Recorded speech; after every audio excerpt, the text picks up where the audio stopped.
중앙일보에 이제 박재균 칼럼이 있는데요. 많이 본 뉴스 한번 가볼까요? 요거요. 박재균 칼럼. 박재균 지금 논설 주간인데요.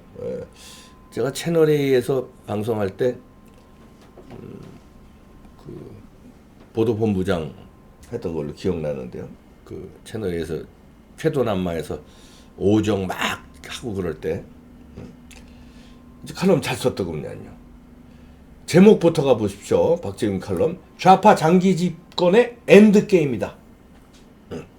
요약한 걸 보면요. 문정권 대한민국 교체 기획을 하는데 민노총을 제1노총으로 키워서 보훈했고 지금 문재인이 대법관 14명 중에서 13명을 임명하게 됩니다. 13명. 몇 명 더 남았는데 13명 임명이에요. 그러니까 싹쓸이한 거예요. 대법관을. 사법부 장악한 거죠. 입법 권력 교체가 마지막 엔드게임이다. 마지막 게임이다. 남아있다. 진행 요원, 심판, 룰, 감독관도 바꾸려 하는 거하고 똑같다. 좌파 불패 그라운드 만들겠다는 것이다. 자세히 좀 요 칼럼이 아주 잘 썼길래 자세히 소개해드립니다.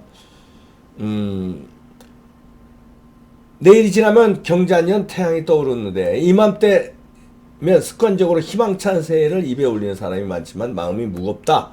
과연 새해에 우리는 희망을 얘기할 수 있을까 하고 좀 걱정을 하는데요. 그리고 헤아려 보니 오늘 문재인 출범 965일째 되는 날인데 무려 1000일에 가까운 시간 동안 이 정권은 무섭도록 집요하게 대한민국 교체 기도해왔다.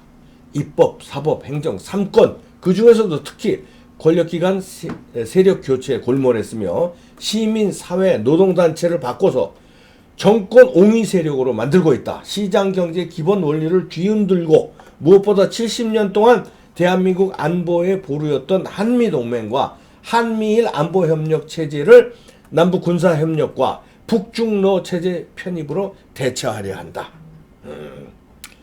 그대로 맞는 말이죠. 네.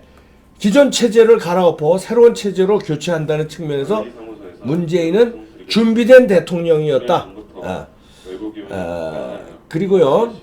그 일성은 임기 내에 공공부문 비정규직 제로 시대를 열겠다. 그리고 1년 반이 지난 민노총은 한국노총을 누르고 제1노총이 됐다.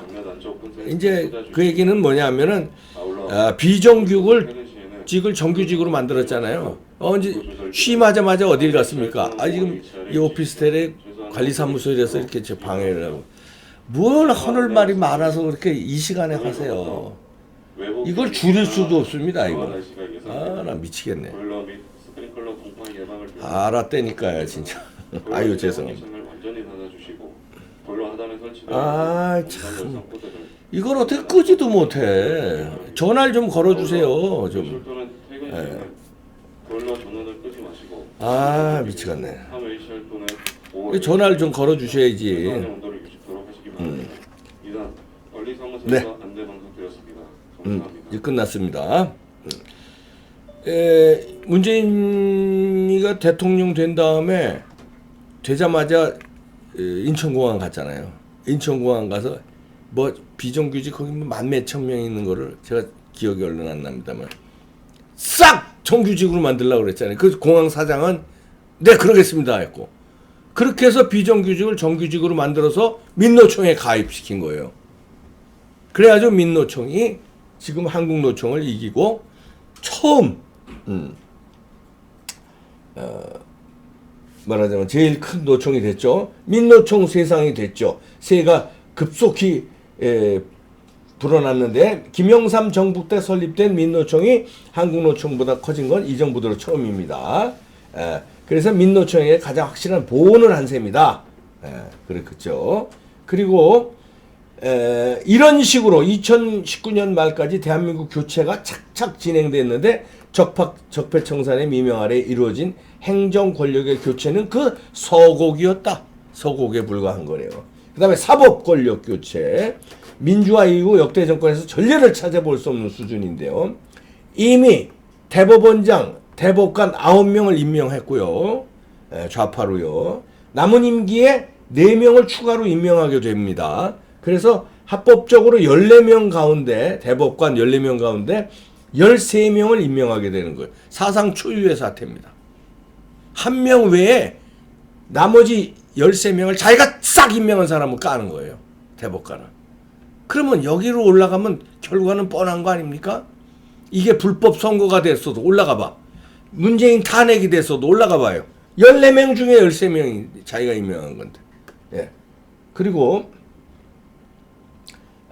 물론 전임 박근혜 대통령이 중도하야 한 바람에 임기가 짧아진 탓도 크지만 박 전 대통령은 4년 2개월 임기 동안에 5명 대법관을 임명했을 뿐인데 이 사람은 13명을 임명했다는 거죠. 헌법재판소도 마찬가지입니다. 9명 중에 8명이 현 정권에서 바뀌는 일이 벌어집니다. 싹쓸이 하는 거예요. 이승만 박정희 전 대통령을 친일파로 묘사하고 악의적으로 왜곡한 다큐멘터리 100년 전쟁에 대한 방통위의 제재가 위법하다며 원심을 파기환송한 대법원 판결은 이런 사법권력 교체의 흐름 속에서 나온 것이다. 이렇게 보고요. 그래서 권력교체의 엔드게임이 남아있는데 이게 입법 권력교체라는 겁니다. 4+1 협의체라는 듣보잡 야합기구까지 만들어서 국회의원 선거의 룰을 강행 처리한 것은 마지막 엔드게임 승리를 위한 수단 방법을 가리지 않겠다는 것이다. 여기 이를 저지하기는커녕 아빠 찬스에 급급했던 격떨어지는 국회의장은 역사가 기억할 것이다. 이러면서요.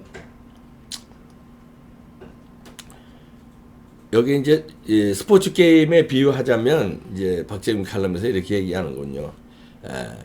경기 진행 요원, 요건 이제 행정부죠. 요걸 바꾸고 심판을 바꾸고 경기의 룰까지 바꾼 셈이다. 그리고 거기다가 극렬한 응원단, 이건 뭐 민노총의 문바죠. 응원단까지 이제 자기네 편으로 하고 불공정 게임에 이의를 제기하는 감독관을 그건 이제 검찰이죠. 옥죄다 못해 상위 위의 감독관, 이게 공수처 요거까지 만들려는 형국이다. 싹 그라운드를 완전히 갈아엎어 버린다는 얘기죠. 그리고 마지막 지점에 가봅시다. 마지막에 보면은